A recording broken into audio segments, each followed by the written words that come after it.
Sports fans, this is Robert with WTP Sports Dudes here live on this Saturday morning, ready to talk some college football national championship. It's all set. We're going to have number 10 Miami versus number 1 Indiana, an ACC Big Ten matchup. We also got some other things we're going to be talking about on this show. Let's welcome in everybody. Let's help welcome in our man Parlay Poe of the Blitzburg Podcast. How you feeling, Parlay Poe? Man, what's going down, man? I can't complain. Ain't anybody gonna listen to me. How y'all feeling this morning? Oh, I'm good, Parlay Poe. I'm good. Good to see you in the house today, bro. We also got our man Post Game of the Post Game 86 Podcast. How you feeling, Post Game? Man, how y'all doing, man? It's always a blessing to be on with y'all. It's good to see Parlay pull up in here, and let's roll. All right, cool.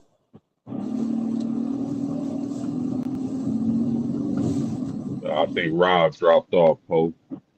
Yeah. Dang, how you drop off that quick? So, he My about to come back in. Yeah, my bad, my bad. I hit the wrong button, folks. Let's talk Yeah. a little bit about that game last night, man, and get our thoughts on Indiana. What's your thoughts on the Indiana's victory over Oregon, Dang. 56 to 22 last night?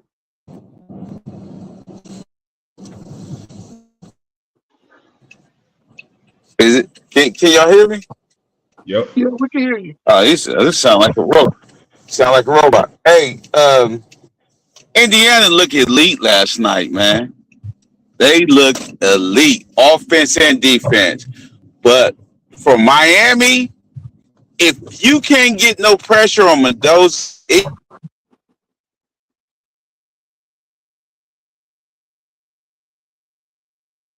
making back there reading zones and stuff, because he'd tear that apart. That back shoulder throw that he got, you could tell they've been doing that all year, because that's that time you play. That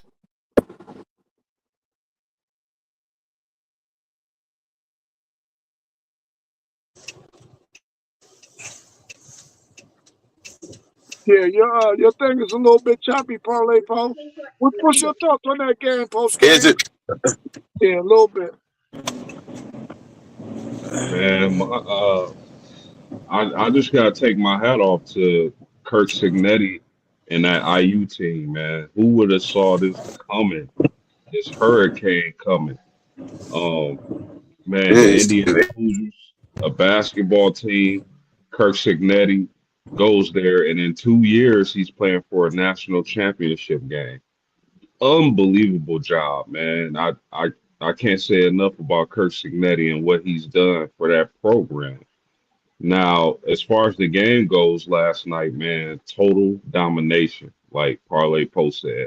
I mean, for that first interception on, Oregon didn't have a chance. They didn't even look like they belong on the field with Indiana. Uh, just fundamentals, physicality, discipline. Like they just got it all. And if there's any more doubters left, I mean, how could you be a doubter, now with Indiana making it to the college football playoffs? There was a lot being said about Indiana's schedule. But again, I say, what does it matter if they're going to get in the playoffs and beat everybody? So you can make an argument about their regular season schedule, but it didn't matter. They got in the playoffs and beat everybody. So, I mean, Dante Moore, I would say one of my takeaways from the game last night is that Mr. Moore needs to remain in college for another year and continue to develop. Because if he gets it right, he should be the number one pick in the draft that he comes out of. But I mean, I can't say enough about this Indiana football team, man. Just offensively, defensively, special what's wrong teams, with this? just dominant. And hats off to Kirk Signetti, man. Hell of a job. Yeah, that Indiana team, man, and that coaching staff, they really have groomed these guys to understand and listen, we got to be disciplined. We got to make sure that we do everything the way it is designed to be done. And if we do that, teams are going to have a very difficult time competing with us. And we saw that in two playoff games so far, where they destroyed Alabama and then they destroyed Oregon yesterday. And we've seen them destroy teams during the regular season as well, because these guys are so precise at what they're being asked to do that they don't make mistakes. They don't allow you to capitalize on anything that they do if they do make a mistake. And we haven't seen very many mistakes made by this Indiana team. They got a really, really solid quarterback who parlay mentioned that back shoulder throw that he got in his arsenal, it is unstoppable, bro. It's unstoppable. Unless you got Deion Sanders as an all pro playing at the corner, you not stopping that back shoulder throw. And then they got Becker, who is long, who can also get down the field on you. That's a tough matchup for teams, man. Those two wide receivers that they have, and that two-headed monster they have at the running game, along with Mendoza being able to use his legs. They're going to be really, really tough. And their offensive line is so freaking jailed that they don't make mistakes on the offensive line either. Miami's going to really have to have a game plan designed in order to beat those offensive linemen in that game on the 19th. One of the things that make Indiana so tough to beat. I think coaching, and like you said, they don't be out of place. They do not be out of place. Like their linebackers and everything be where they supposed to be. I seen one time on the first drive when Johnson for Oregon caught the touchdown, the tight end. They was out of place right then and there. And after that, they corrected it, and they well coached, man. They disciplined. They hard out. Indiana is a hard out. I'm telling you that right now. It's going to be hard for Miami to beat them. Yeah, I agree. I think the thing that stands out for me when it comes to IU football is maturity. Of course, Signetti, the coaching and the coaching staff is on a whole nother level. It's unbelievable.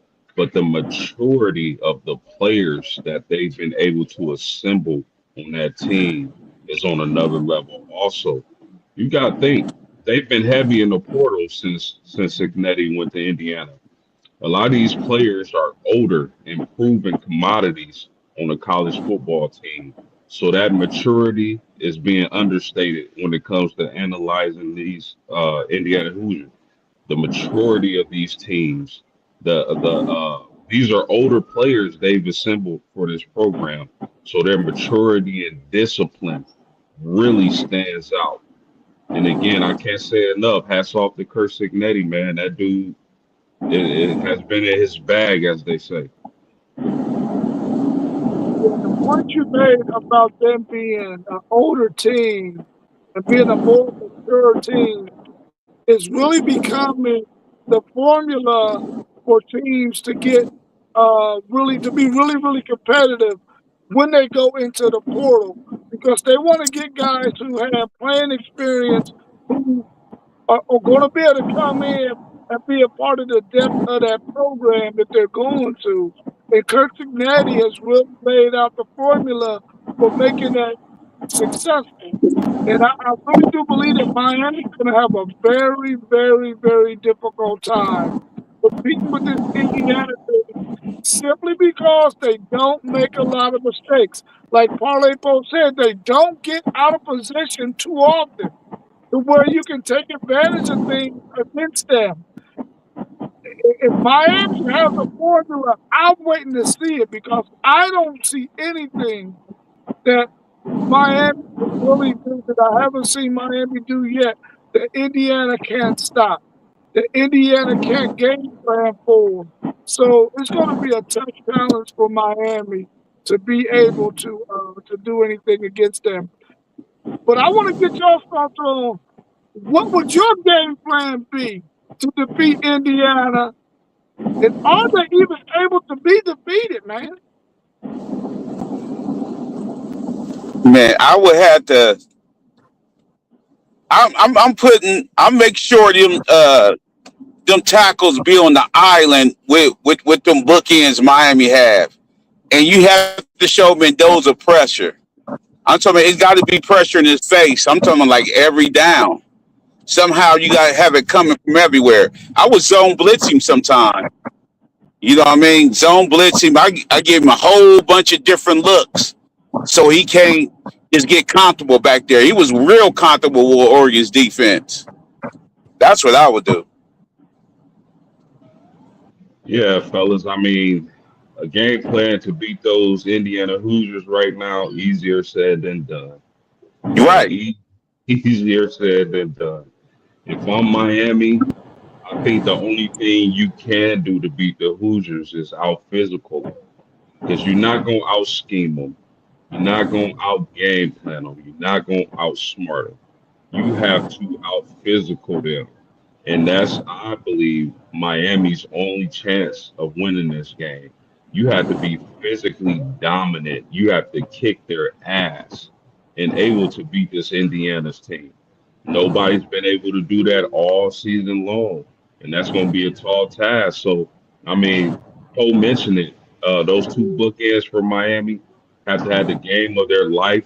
I think they got one thing in their favor is that they'll be at home for this game, which is that's really underrated in the national championship game. You get to be at home. That's an advantage. That's an advantage Miami, I gotta say. But Miami has to they gotta hit them. They gotta hurt them. Similar to those old school Pittsburgh teams, Poe. When y'all used to just crash people, man, crumble people, make them afraid to catch the ball. They have to be physically dominant and able to beat this Indiana team. And that's the only hope, in my opinion.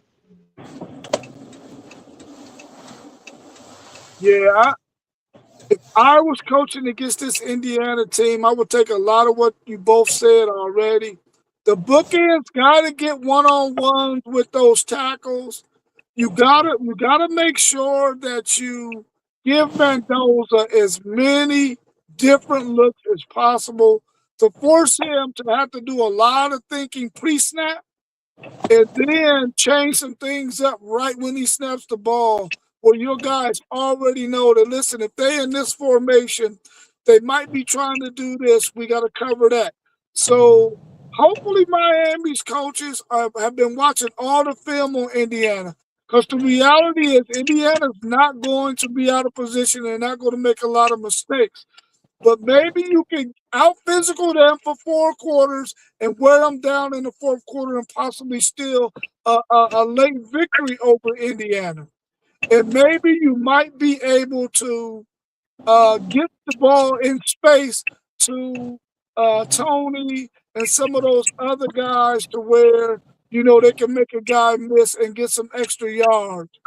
But they got to make sure that they don't have any pre-snap penalties. You can't afford to be first and 15. You can't afford to have holding calls where you're first and 20, second and 17, that kind of stuff. And you got to make sure that you don't turn the football off or over. Keep the game close to where you can still lean on your running game. Because under no circumstance do you want to put this game in Carson Beck's hands to have to win it for you. You want to make sure you can stay balanced. But think about Mendoza. Think about that Indiana line. They have a little slight flaw with their right tackle. He get a lot of pre-snap penalties. So get Mesner and Bain over there if they can do their thing. You know what I mean? it help him out. He had like he had like 6 one game. Well, no, as a whole they had 6, so he had like 3 of them. So you have to get them on them pre-snap penalties that he's worried about the pass rush. Absolutely, absolutely. And Rob, that's a good point, man. They can't. I don't think. I don't think Carson Beck can win this game for Miami.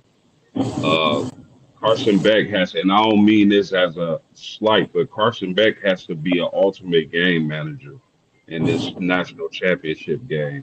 He can't sit back there and drop back 35, 40 times and expect not to have 3 or 4 interceptions. So this zone by Indiana is wicked. So they have to they have to be able to run the ball and hopefully some big plays on special teams. Man, SEC Sean said, I think Miami has the physical ability to match Indiana on the line on both sides. And their ability to run the ball and control the clock is the most important for Miami. Yeah, I think we all agree with that one as well, SEC Sean. They got to be able to control this clock and keep Indiana on that freaking sideline, man. Otherwise, they're going to have some trouble. Do y'all think Miami has any advantages they can exploit against Miami? Paulie Poe mentioned that right tackle. Maybe they can exploit him. Is there anything else out there that Miami could possibly exploit against this team, this Indiana team? Exploit? I don't know about exploit. I'm saying like Indiana's still a Big Ten team. You see they huffer down and ran the ball. They still want to run the ball though. You know what I mean? Like so that defensive line that when they do that 4-man front, if Indiana run at them, it's gonna be a long night. That's what Miami gonna have to worry about. They might have to go to a 5-2 if Indiana start running that ball like that with Black and Hamby. Yeah, I agree. It isn't much they've given teams to exploit. I mean, every team has a weakness. I agree with that, but good luck trying to exploit Indiana and Kirk Signetti because they do a hell of a job of covering up those weaknesses and coaching. But I mean, I said it earlier, man. I think Miami has to out physical Indiana. They just got to. They gotta on both lines of scrimmages. They gotta be more. They gotta be the more physical team. And another advantage, as I mentioned earlier, is the fact that it'll be a home game for them. So, that place should be rocking for the youth.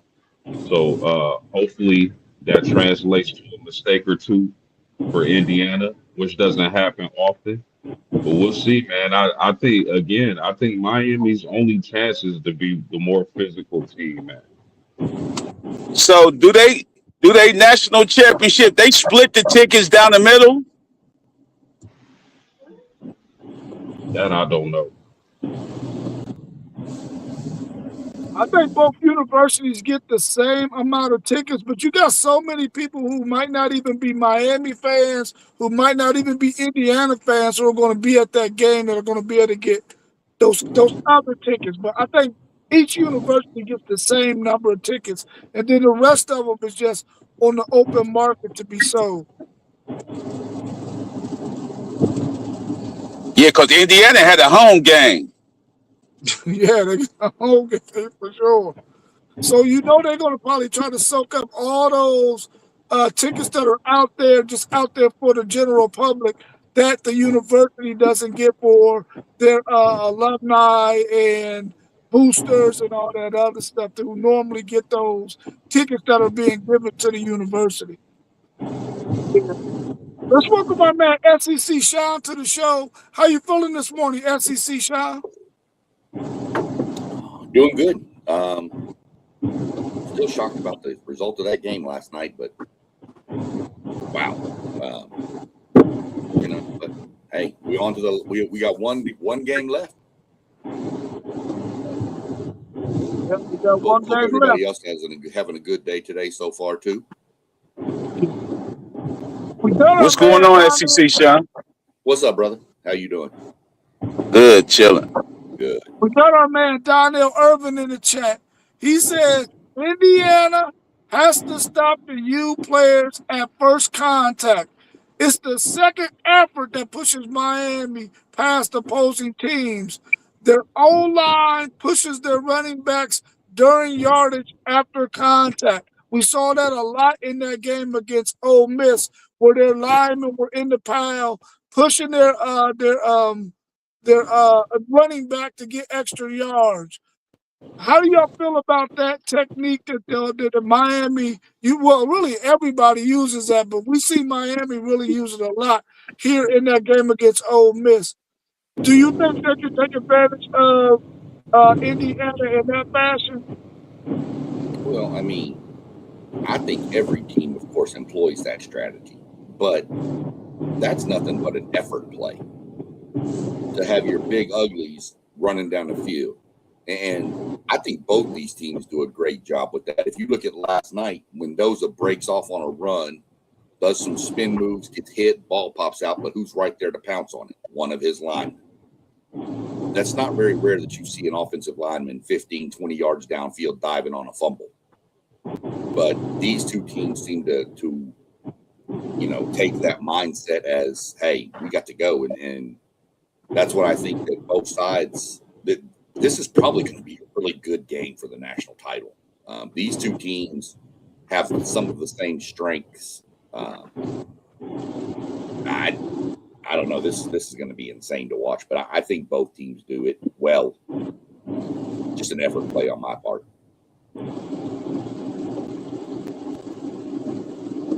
Do y'all have any other thoughts on this Miami versus Indiana matchup?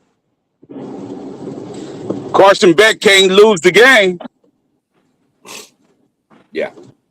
He can't. Carson Beck can't be. He got to be the elite Carson Beck. He can't do 2 and 3 interceptions and think they still gonna be in this game. You can't turn the ball over against Indiana. No. You look at what happened to Oregon. First play of the game, pick 6. Turn around, couple of fumbles by Moore, which, I get the running back hit him on one. That's kind of one of those fluky things, but it happens. And, you can't turn the ball over. Miami has to avoid all the stupid penalties they had against Ole Miss. It almost cost them. The late hits on the quarterback, the false starts, the jumping off side. You got to eliminate. They need to play a game like they played against A&M and Ohio State. Very few penalties, turnovers to a minimum, if any, and run the ball, control the clock. That's what they have to do. Because that Indiana offense, if you get them cooking, this game's going to get out of hand fast. Ask Oregon. Yeah, I agree with that. It's going to be interesting to see Miami's game plan and if they're able to remain disciplined or play disciplined. They have to be disciplined playing the Indiana team like this. Also, Indiana likes to play a lot of zone coverage. Can they get those receivers down the field? Can they get those receivers in the middle of the field? We know the weaknesses of a zone coverage, but that's easier said than done because that pass rush is vicious. So I want to see how disciplined Miami lines up and plays come this national championship game. And are they able to get the ball past that zone coverage of Indiana? I Yeah. want to see if Miami can find a scheme to where when Indiana pull their linemen on those run plays, on some of those traps and some of those gaps and some of those run plays that they do Miami have the athletes up front who can get in those creases when that lineman pulls? Can they get upfield and get up in those creases and sort of disrupt their run game in the backfield, as opposed to letting those linemen get to their destination on the pull and get position on a linebacker or defensive back? I wonder if Miami can take advantage of Indiana in that fashion. Do they got the guys up front to do that? And will they sort of move Bane and Messador around, maybe have them on on the same side sometimes, and sort of create some matchup advantages for them to get some one-on-ones with a guard or with the tackle to where they Yeah, can take advantage of some things and disrupt what Indiana wants to do offensively. We all agree that they got to get pressure on Mendoza. They can't allow that guy to sit back there. He has more touchdowns than I think he has incompletions. So they're going to have to find a way to get pressure on this guy organically and then sprinkle in a little bit of, like Paulie Poe said, zone blitzes and things of yeah. that. Let me ask you a question. If y'all advising Dante Moore, what are you telling him to do? You tell him to go to the draft, or he needs to stay one more year? He needs to stay one more year, but you got to see what's coming in with that Neil stuff. You know what I mean? Because that Neil, everything is surrounded by who you paying and who you got in the portal. Hey, I'm about to pull up to my little cousin's b-ball game, y'all. I'm out of here. I want to All come right. on for a second. All right. Thanks for jumping in, Paulie Pro. We Yeah, appreciate that, bro. for Good luck on sure. this game, and it was good to see you, brother. Yeah, for sure. Peace, y'all. Peace, All brother. right. Um, I, I think the key for Miami is Keontae Scott. Um, he plays the run well, and he blitzes well. I think the D line for Miami can hold up against Indiana's O line. Um, I'm really concerned though about that number 99 for Miami D lineman. He has a bad ankle he's playing on. I'm curious on that. He went out of the game after the first play for Indiana. If you remember on offense, he was just on the ground and he's like, I can't go. He did come back in the game, but I don't know. This is going to be. I'm going to have to do some more digging into this. I've seen Miami up, personally with playing A&M in the first round. Miami can be got with zones too, crosses across the middle. That's how A&M started moving the ball at the end of the game. Was a lot of mesh concept and crossing routes and things like that. But you got to have time to get the ball off. And Indiana's D line's pretty good too, so. It's going to be real interesting, but I still think Keontae Scott is the key to this game, and if he can come down and run support. Yeah. If I'm Dante Moore, to answer your question post game, I'm coming back for another season.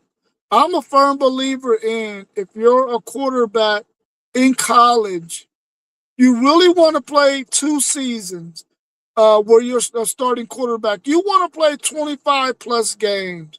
I'm a firm believer in, if you can get you 25 plus games of college starting experience, you can be better suited to go into the NFL ready to play when your number is called. So I think you should stay.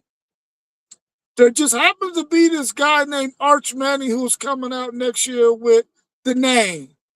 So he doesn't have to worry about being the number 1 pick, but he does have to come back for another season and play. Dante Moore, that is, in my opinion, to sort of give yourself an opportunity to be better prepared to take over a team when his number is called in the NFL. And hopefully he can land at a spot where he doesn't have to come in and be the savior. He can come and learn maybe for another year for a year in the NFL and then possibly get some playing time, maybe during the end of that season, and be able to do some things to get his NFL career started. But I definitely believe he should come back next year and try to get 25 plus games of experience in college. No, I agree, but here's the other end of it. When we talk about next year, not this coming year's draft, but next year's draft. Oh my goodness, that draft class is going to be loaded at the quarterback position. You talk about guys like Julian saying, perhaps CJ Carr, guys like Lagway. You know that draft class when it comes to the quarterback position is going to be loaded. So if you're Dante Moore, do you get out when you're guaranteed a top 2 or 3 draft position, or do you stay in school and develop? But that next QB class is gonna be something crazy, bro. It's going to be something crazy, Coach Game, and I'm glad you brought that point up because it's going to be a bunch of guys in that draft. You know what the great thing about that is, though? If you get drafted later on in that first round, you're going to a team where you don't have to be the savior. You know what I'm saying? You don't have to be Cam Ward and have to put the Tennessee Titans on your back. You can go to a team and learn and get better acclimated to what the system is at the NFL team you're at. I think it's just a better situation. Now, money wise, you're gonna probably have to wait until that second contract to really get what you want, but it's probably a better situation to not be the number one or the highest picked quarterback in the NFL draft. And I think for those quarterbacks who are going to be in that thing, I would like for them to think like that. Listen, I don't want to be the first quarterback pick because of the money. I want to go to a really good situation. See, then I forgot this question when I spoke a minute ago. I think everything I'm hearing is he's the first or second quarterback off the board. It's either Mendoza or him. That's what I'm hearing. Yeah. You got to go. Next year, I mean, you mentioned Lagway, Carr, saying you didn't even mention the possibility of an Arch Manning, Lenoris Sellers, Brendan Sorsby, Sam Levitt, possibly even a Marcel Reed. We didn't even get into all those guys, plus whoever else is out there.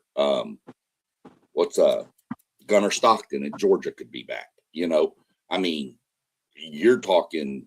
There's a few quarterbacks out there this year, but next year is a loaded quarterback draft. You have to determine what's in his best interest, and he needs to trust his people that are around him to help make that decision on, look, you can go in the first round this year, but you might, if let's say he backtracks and has a bad year last year. Look what happened to Nussmeier or Klubnik. What if that happens to Moore and all of a sudden he goes from the first or second quarterback pick to the 5th or 6th and he's in the 2nd or 3rd round? You've cost yourself tons of money now. So to me, I've always been a firm believer of strike while the iron's hot. And I think he needs to go. I think he'd be really good for college football in Oregon to come back, but for his best interest, if he wants to go somewhere and get money, I think he needs to go. Yeah.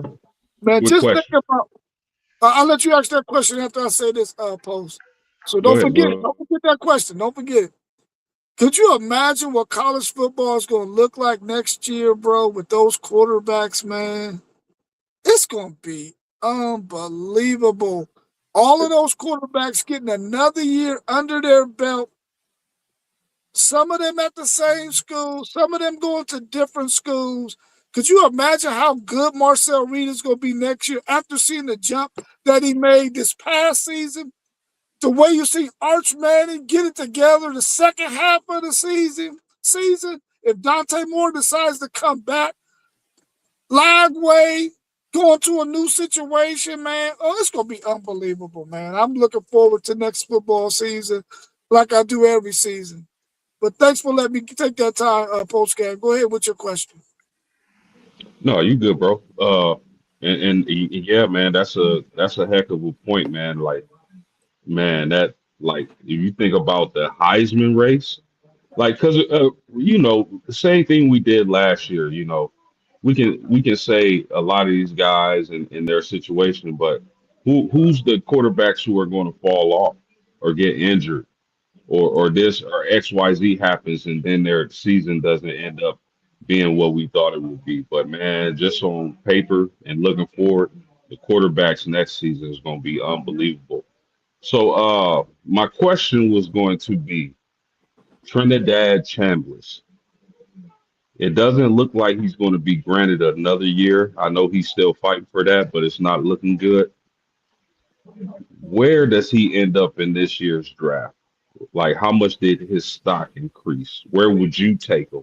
Is he competing with those other two quarterbacks if Dante Moore enters his name? Because I was impressed by Chambers, like big time. I think Chambliss definitely increased his draft stock. I think he's probably mid-second round, maybe mid to high third round. That's where I see him. Here's the problem. I think he's coming back. And here's why. The NCAA denied it. But now it's going to a Mississippi court to determine it. Now, let's be real. There's a little bit of bias, I'm sure, in that courtroom. If they have the ability to give this kid another year, they're going to. So we need to wait and let that play out. If he's granted, of course, he's going back to Ole Miss. If he's not granted, then I still mid to second round, day 2 type draft pick, somewhere in that range is what I see with Chambliss. As far as what Rob said about what's college football going to look like next year, I'm beginning to wonder with all these transfers, are we going to start having teams look like these East-West Shrine games where they all have their own helmets and everybody's got different helmets on? They got the same jersey, but they all wearing their old helmet. I don't – this is getting insane, guys. Once you answer, Rob, I got a question that I saw pop up that I'd like to get y'all's opinion on. So I'll let you take this one, and then I'll bust one out. What was your question again, post game? I'm a little bit old and I forgot. Trinidad Chambliss, if he doesn't have another year of eligibility, how much did he help his draft stock, and where would you see him? How high could he be drafted in your opinion? He helped his draft stock tremendously this past season. His ability to extend plays and keep his eyes down the field and then throw some really, really accurate balls to guys that, were there to catch them. I think he helped his draft stock tremendously. If I'm a GM and I want to get me a quarterback that I can bring into my organization that I don't need to play right away, I'm hoping that he falls to me the late second round, third round. I think he'll probably be gone by the middle of the second round, but the value that you getting him in the third round, man, will be unbelievable. And I think that's about where he gets drafted.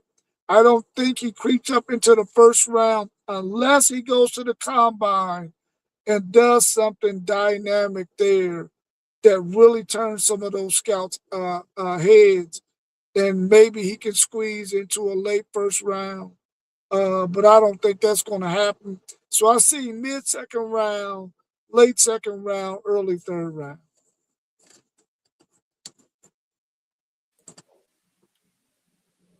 So I saw this put up the other day. It's comparative of two teams. And it's this year's Indiana team. Is this year's Indiana team, in your mind, better than the 2019 LSU team?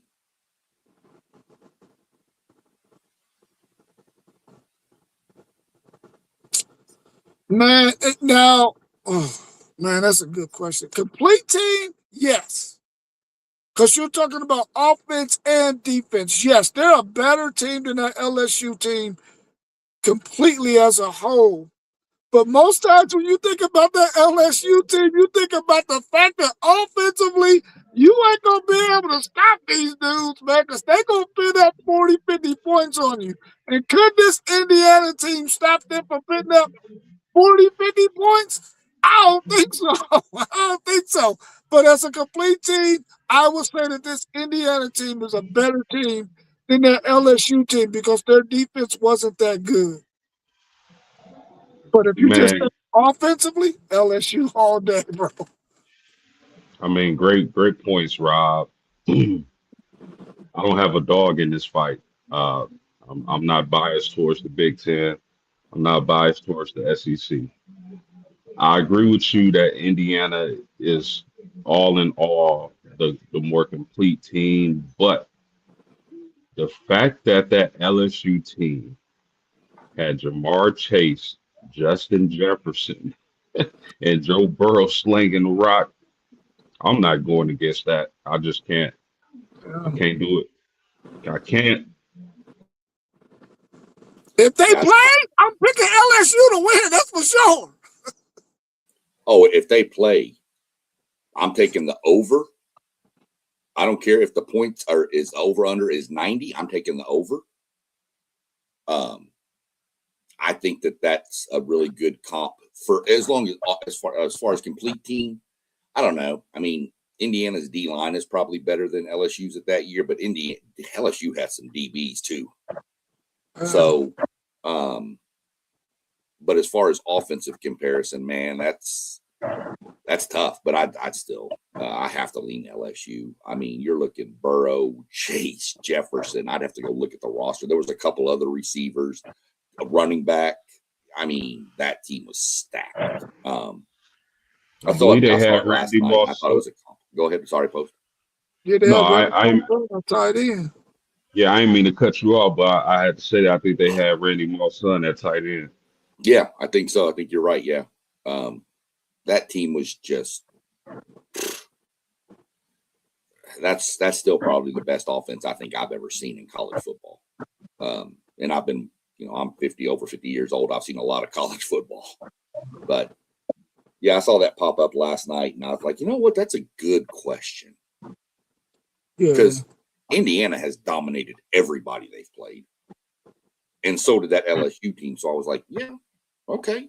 So just something that kind of popped out that I was curious.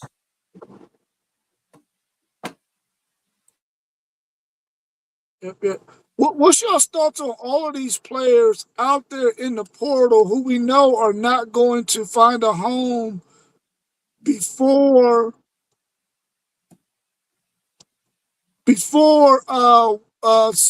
winter session starts? So once winter session starts in a couple of weeks for these universities, a lot of these players are not going to find a home yet.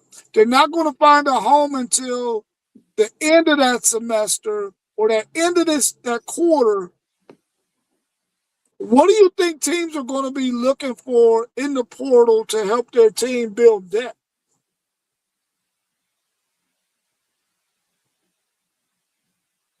Maybe, you know, maybe some players that are, if you talk about depth building, players coming up from, smaller schools, D2, D3, whatever you want to call them, and aren't necessarily looking for a starting role, but just a chance to compete on a higher level, and who in their own right are probably good athletes. Probably was the best player on their team at a smaller school, but doesn't quite have the athleticism or the size or the strength to play to start at a big D1 school. Players like that, maybe a little older in age can help with the depth on the team. But I gotta tell you, man, with that many players in the transfer portal and this little time to find a team, like man, this is gonna be really interesting because maybe some of the players transferring from these bigger schools will have to settle going to a smaller school because they weren't picked up. But as far as depth, man, you got to find players who probably weren't recruited D1 out the gate, in that type of scenario and find depth pieces. See, I think some of these players, your top end, your Cam Coleman's, your people like that. I think those guys need to make a decision because here's the reality. You got Cam Coleman sitting right here, right? The number 2 just entered the portal, Isaiah Horton from Alabama. He's actually on A&M's campus now. But he's here. So if he's $3 million, let's say Cam Coleman, and he's 2, now I can get him plus maybe a Singleton out of Auburn for one. Now I've got 2 for the price of 1. So that's where you're getting your depth. Defensive linemen, you can never have too many. You gotta stack depth there so you can rotate. I'm gonna tell y'all a name that I'm really interested to watch, and he's from Hope College. Okay, his name is Liam Danitz, maybe.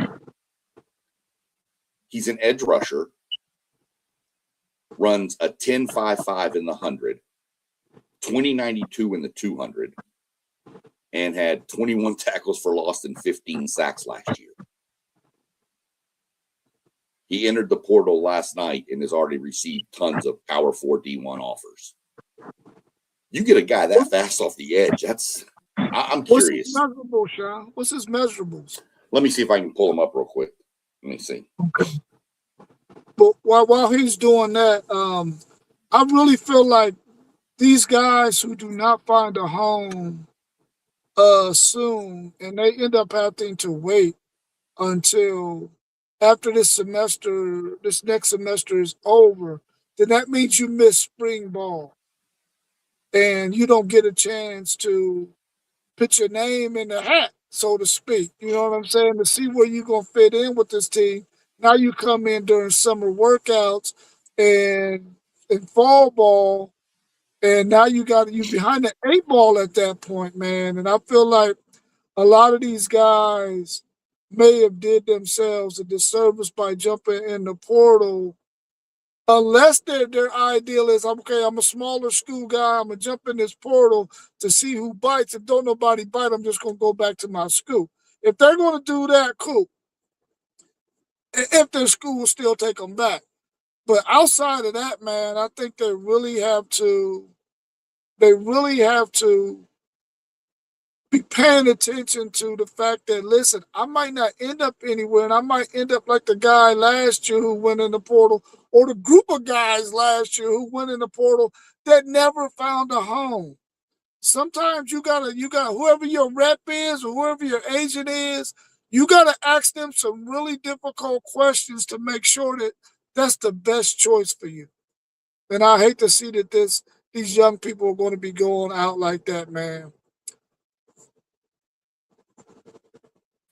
He's 6'5", 230. Okay. Yeah, they got to put some weight on him, but that 6'5" frame is nice. And he played some running back too. Yeah, if they can put about 15, 20 pounds on him, he could be nice. Now it's a name to watch because he's asking. I think he needs another year to play if he's granted it. I think he's in one of those trying to get an extra year to move up. Kind of like a Chambliss did. So we'll see what happens there. But if not, they said he's already trying to contact other colleges in the area to join their pro day, because Hope College isn't going to have a pro day. So he'd have to go to another school to try to join. And, most coaches will let that happen. Yeah. Toe Life channel 3679 says he has the U 100%. Hopefully, Toe Life, you'll be able to tune in when we do our preview on that game later on next week. Hopefully, you can tune in and add some statements and some questions to our podcast at that time. We'll probably do it on next Saturday, right before they're going to play that game on that Monday. So hopefully you'll be able to tune in then. But we're glad that you got the U. We know several people that got the U as well. We'll let you know who we got on next Saturday for sure at 10 a.m. I'm already telling you, I got the U. I'm picking the U because I have to. They beat us. I mean, I gotta pick the U too because I do not want to hear those Big Ten guys talking that shit. So I'm picking the U too. Come on, these Big Ten guys we got on here, they're going to talk it anyway. Hey, listen, they toning down a little bit, bro. They toning down a little bit because they Buckeyes went out. Yeah, that's true. Yeah. Yeah. Y'all know, here's a fun fact about Indiana football. Do you know that Indiana has to go 192-0 to equal 500 in their all-time record? Wow. That's insane. Which one of these is probably the greatest story between, or whose destiny is the greatest between Miami, who has not won in over 20 years, and Indiana, who nobody ever would have thought would ever be in this position? Which one is the greatest destiny? It's my destiny to win this game. Who y'all got? I'm a I'm gonna go quite easily for me. I'm gonna go Indiana, man, because I mean, look at that stat SEC Shine just ran off. Like I've said it before, never ever in my lifetime did I expect to see Indiana football at this level. So I'm gonna go with Indiana, and I don't think it's quite close.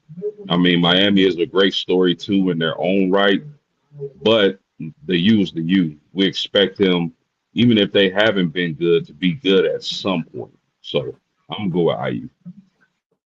See, I think it's Indiana easily. Miami's had all the talent in the world every year. They've just underachieved. But Indiana, when we mentioned Indiana, everybody assumed basketball, right? That's it. But now, Kurt Signetti's got that thing switched around. So it's definitely them. I know that there's some people that probably on the street corners down in Miami that hope Miami wins since Michael Irvin's going to be down there, but that's a whole different subject. But yeah, I don't know. Indiana's by far the best story of this. I mean, there's and it's not close. Especially had Indiana started creeping up and gone from like 5 wins and then 7 wins and then 9 wins and then 12. Okay, but for Signetti to be there 2 years, same pretty much time frame as Elko. I think he got hired a little earlier in the season than Elko did, so he had a little more time. But he just built. And I saw a quote from him yesterday that all these kids that transferred in there that he's pulled in over the past 2 years, he said, I sat down and watched film on every one of them before I even offered them. Most coaches aren't doing that. They're just looking at the measurables and the stats and the numbers and the stars. He doesn't care about your star rating. You can be a 5-star. You can be a 0-star. If he looks at you and says, oh, you can ball in my system, he's going to bring you. And that's a mark of a good coach. Yeah. Donnell said Indiana, they are known for basketball. I'm saying Indiana as well. The thing that is so kind of upsetting about the whole thing is here I am as a Texas fan, and the freaking Indiana Hoosiers, a basketball school, has a chance to go 16-0 and win the national championship. And my Longhorns haven't been able to win it since 2005 or whenever that was. And it's like, man, no one would have ever believed that Indiana would be in this position right now, and they are. And I think that what Kurt Signetti is doing is, like I said earlier in the show, he's giving everybody the formula. Listen, you need experienced guys. You can no longer think that you can go out there with this 4-star, 5-star guy who is young, who has a lot of talent and a lot of upside, and think you're going to win against these well-seasoned guys who have played in 30 and 40 games, who are so experienced that they know what they're doing and they know where to be, and they're not going to make the simple mistakes. A lot that you've seen with a lot of these really talented teams who were young was those guys did not have the discipline. They made boneheaded mistakes. And so Indiana is one of those teams who was very veteran and very mature, and they don't make boneheaded mistakes. And I think coaches that are out there in the portal now looking for guys, they're looking for guys who have played a lot of football or guys who know that, listen, I'm going to go to this university, but I know I'm not going to play right away. I got to get some experience. I got to get some more training, some more development, and then I'll get to play. But I'll be in that system for a while, and I'll be ready to go when my time comes. Or they're finding guys, like I said, that are very veteran, that have played a lot of football, who are not going to make those boneheaded mistakes. Rob, I feel your pain, but can you imagine how I feel? Listen, man, IU not only it looks like, and I'm not gonna make my prediction yet, but they have a chance to win the national championship before my Irish, and they get a Heisman Trophy winner before my Irish in years. So I feel your pain, man, but you know what they say, misery loves company. But as far as as far as IU is concerned, my thoughts are is Signetti kind of changing the game? Because you got to think, Indiana's high school recruiting rankings were like in the 30s, if I'm not mistaken. But I'm curious to see if they can sustain their success, just making veteran moves in the transfer portal. I'm not saying they can't because Signetti has definitely proved that he can. But in the long run, it's going to be interesting to see how that pans out because Signetti isn't going anywhere anytime soon. So it seems like what they're doing is focusing on the transfer portal and not so much high school recruiting. So it's going to be interesting to see how that pans out in the long run. And it could work for them. See, I think my take on that, and that's a good point with their recruiting post, is I'm not putting as much stock in high school recruiting class rankings anymore because you're probably not going to keep half those kids anyway. So, yes, it's important. Oh, it looks good. Hey, we got the number 3 class. Yeah, well, 27 of them have just left. So that 3 ranked class is now 57th ranked.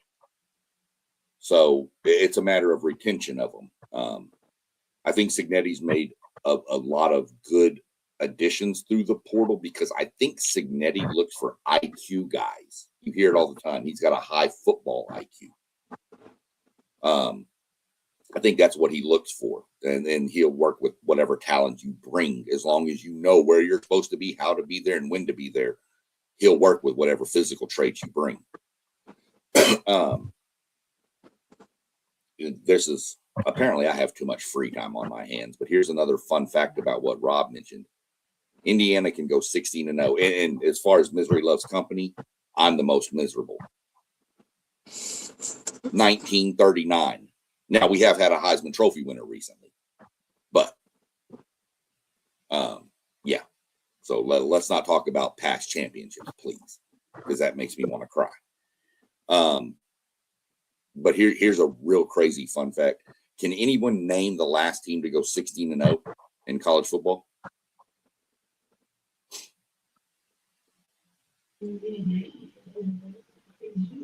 I definitely can.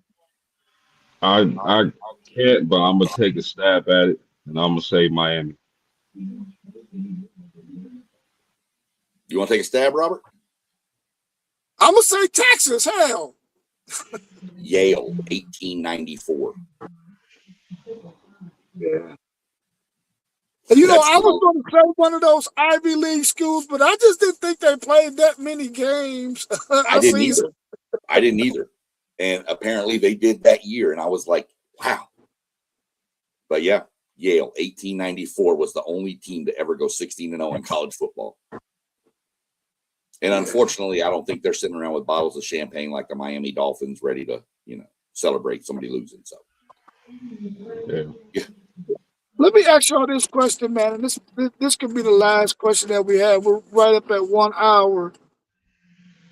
Do y'all see the landscape of college football recruiting going away from recruiting a high school guy who is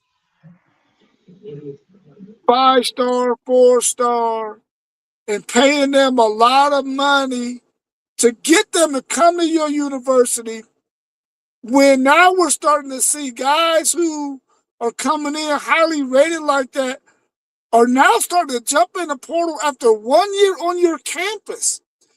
Why do you want to spend that kind of money on a guy? And if they're going to jump in the portal, do you think the landscape of college football when it comes to high school recruiting is going to probably start going away from that and just wait to get that guy later on down the line once he jumps in the portal? I think it's year to year and it's school to school, especially because I think we all can agree that the transfer portal is going to get more strict as time goes on. A lot of these players won't be able to transfer as much as they are now. Man, you seeing guys on their 4-15 different teams. They've been abusing the transfer portal. But I think it just depends on the program. Like a team like a Notre Dame is going to rely heavily on high school recruiting. Some other teams may rely heavily on the portal. It's a case to case scenario. Yeah, that's sometimes I hate following post game because he takes all my points. But I think that's why me and post game have to alternate once in a while because I think we do it to each other a lot. I think high school recruiting is still going to be important. I think high school recruiting is going to be where you build your depth. I don't think you're going into high school recruiting thinking you're going to get all these 5-stars and plug and play immediately just to keep them. I think you're going to use them for depth, and the ones that want to stay will stay, and the ones that want to go will go. And you're going to use your portal to fill in for experience. I mean, it's bad, but I agree with like Post. I mean, like in states like Texas, California, Florida, Ohio, Georgia, high school recruiting is still going to be hugely important to keep depth. But again, how many of them are you going to keep? And this is where there has to be some sort of justification. If you can't pay, and I'm going to throw his name out there because he's, Jeremiah or Malachi Tony or whatever, or Jeremiah Smith coming out of high school. You can't pay those kids $7 million out of high school. You don't know what they're going to do. I mean, yeah, they've turned out to be amazing and phenomenal, but how many of those stories haven't? How many 5-stars haven't lived up to the hype?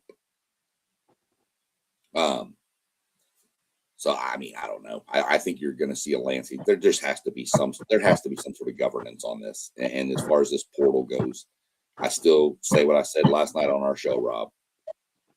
One transfer for free, second one you lose a year.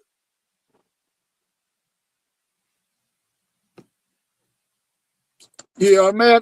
Toll Life Channel 3679 said, I'm not going to lie, I like the portal. Gives players that would normally fade out a chance to shine.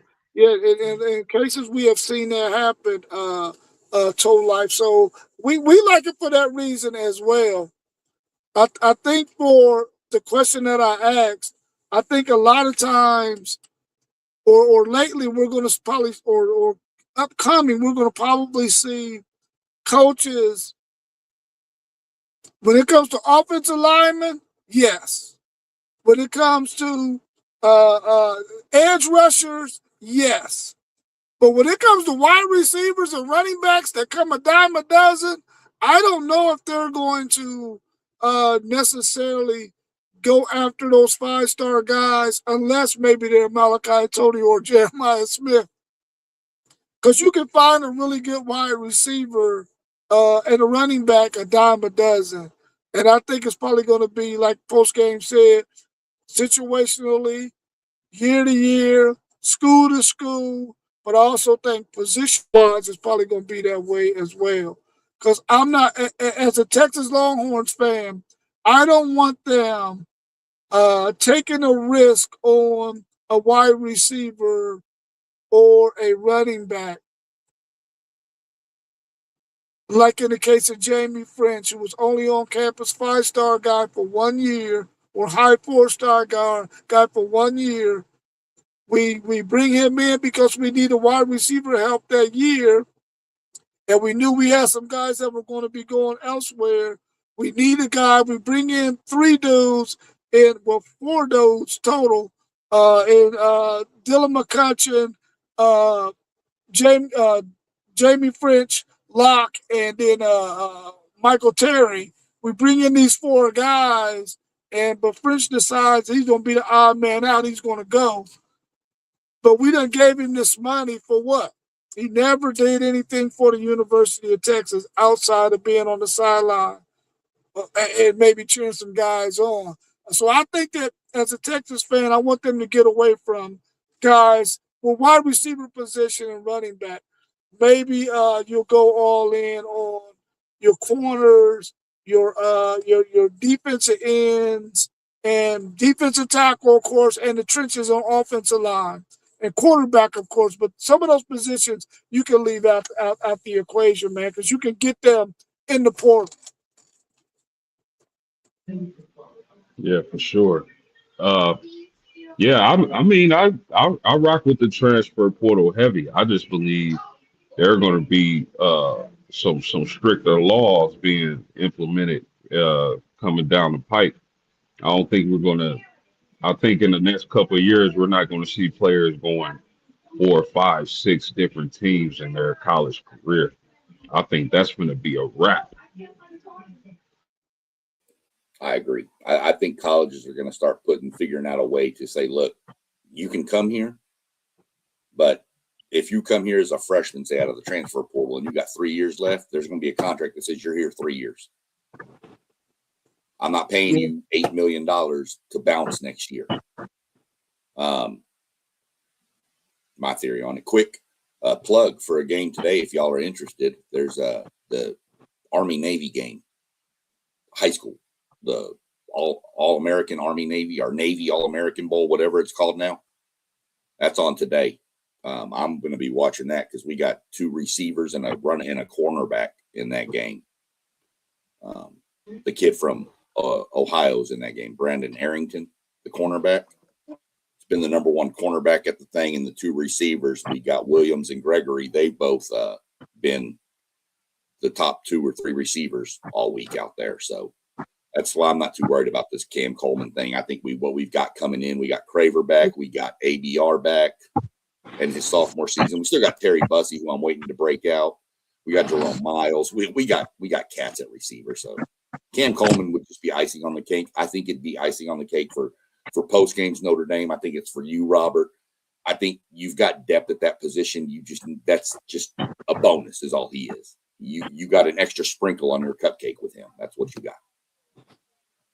Yeah, I'm looking for Terry Bussey to break out too, man, because I know we were highly going after him to come to Texas, and he chose A&M over Texas. But I don't know how familiar you all are with this question or this statement that Donnell put out there. He said, just imagine if Ohio State would have grabbed Eric Williams, the tackle that played for the Dallas Cowboys, Hugh Douglas, the linebacker who played for the Philadelphia Eagles, and Vince Buck, who played cornerback for the New Orleans Saints. All of those guys came out of Central State, which we all know is an NAIA school, who is way down the totem pole. But all 3 of those guys were hella good NFL players. Vince Buck, of course, got hurt. He hurt his neck maybe in his 3rd season, and he didn't have as long a career. But Hugh Douglas and Eric Williams were 2 great football players who came out of Central State University. So what do y'all think about guys like that who are down there in NAIA schools who maybe couldn't get the grade, but are on the NFL roster, I mean on the NFL's radar, but can't get to, or didn't have a chance to get to a Division I Power 4 school? Well, that's what it was back then. I mean, go back to what was the guy's name? Harvey Martin. Yeah. Played for the Cowboys. He went to what was then called East Texas State University, which was an NAIA school. They won the national championship. That school has now become what is known as, well, it was Texas A&M Commerce, and now it's East Texas A&M. But he was there, and they found him. But back then, schools didn't, colleges didn't go look for those little bitty players. There was no really big transfers going on either, though. So if you want to put the era together, I mean, you would have had super teams back in the 70s and, 80s. These kids would have been transferring all over the place. You could have had something like, Notre Dame could have had Tim Brown and the Rocket and, Charles Woodson, all on one team. You could have had these like just super stacked teams. So you could make the same comment. I see his point. You could make the same comment for almost every college. I mean, Cam Newton played JUCO at Blinn College, right down the 30 minutes from Texas A&M. What if he would have gone there that year? Does A&M win the national title? What, Yeah, I agree. I agree with everything SEC Sean just said. I mean, it's just another case of the rich getting richer. You got to have a heck of a scouting department to find those type of players in the first place. And I question how much effort some of these teams actually put into finding those type of players. Because some teams do it great, some teams do it not so great. So it's just another case of the rich getting richer. That's all. All right, y'all. Well, I appreciate y'all jumping on with us this morning, and everybody out there in the chat. Make sure you like, subscribe. We have all of our channels scrolling across the bottom. You got our man Mossberg of Level Up Sports 10. So go to Level Up Sports 10 and subscribe to his channel. Hit the notification bell. You got my man SEC Sean on the screen. Go to his channel and hit the notification bell. And hit the subscribe button. We got our man Post Game of the Post Game 86 podcast on the show with us right now. Go to his channel and hit the subscribe button and the notification bell. We also got our man Parlay Poe in the Blitzburg podcast, and also our man One Take Zay. Go to all of those channels and subscribe and hit the notification bell. So anytime we're going to do content, and we'll be right back tomorrow morning at 9 a.m. and join us. Talk some ball with us, talk some sports with us, because as football season is coming to a wrap, we got to have some other stuff to talk about, like basketball, baseball, volleyball, any sport that's out there. So join us and hit the like button, subscribe, and anytime you want to give a super chat, we're here for that too. So y'all have a good rest of y'all's evening. Day. Enjoy your afternoon. Have a good time. If it's raining in Columbus, Ohio, so we ain't gonna be able to do too much outside. But if you can get outside too. All for right, sure. y'all. Stay I'll locked catch in, y'all guys. later. Y'all be good. Be careful. Be safe. All right. We got some NFL football tonight, this afternoon, too. Yeah, we sure do. Playoff games today, brother. All right. Peace, Post. Be good. All right. All right, y'all. Peace.